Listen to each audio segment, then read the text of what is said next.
তো দেখো অনেক সময় কি হয়, হ্যান্ডওয়ার্কের ব্লাউজে ওয়ার্ক হবার পরে চকের দাগ থেকে যায়। তো তোমরা অনেকেই বলো যে এরকম দাগ থাকছে বা এটা উঠবে কিনা, বা শাড়িতে অনেক সময় সাদা শাড়িতে একটু হয়তো বা দাগ থেকেও যেতে পারে। তো এই ব্লাউজটাতে দেখো একদম ক্লোজ থেকে দেখাচ্ছি, যখন এই ব্লাউজগুলো ডিজাইন করা হয় এটাতে কিন্তু মানে ছাপ দিয়ে তারপরেই কিন্তু ওয়ার্কগুলো করে।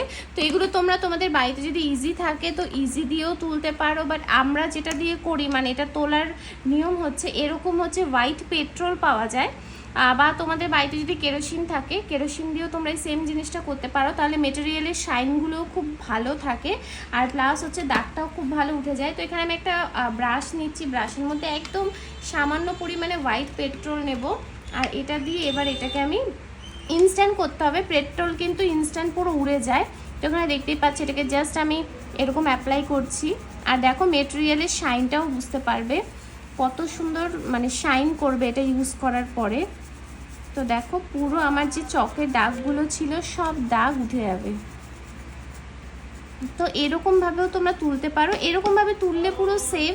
কারণ অনেক সময় সুতির কাপড় দিয়ে আমরা তুলতে গেলে মেটেরিয়ালের মধ্যে কাপড় যদি মানে বেজে যায় তখন অনেক সময় খুলে যাওয়ার চান্স থাকে। তো তার জন্য এরকম বাড়িতে সবারই ব্রাশ থাকে পুরনো, তো সেই ব্রাশ দিয়ে তোমরা এইভাবে ঘষে তুলতে পারো।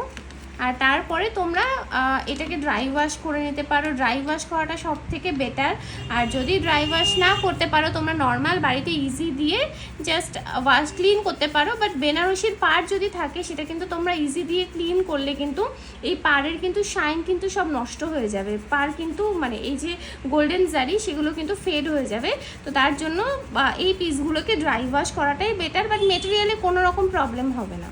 তো দেখো এখানে পুরো দেখো যত আমার হোয়াইট হোয়াইট চকের দাগ ছিল পুরো দাগটাই কিন্তু রিমুভ হয়ে গেছে। তো এইভাবেই কিন্তু তোমরা এই হোয়াইট চকের দাগ যদি একটু একটু থেকেও যায় তো এটা কিন্তু তোমরা ক্লিন করতে পারো ইজিলি।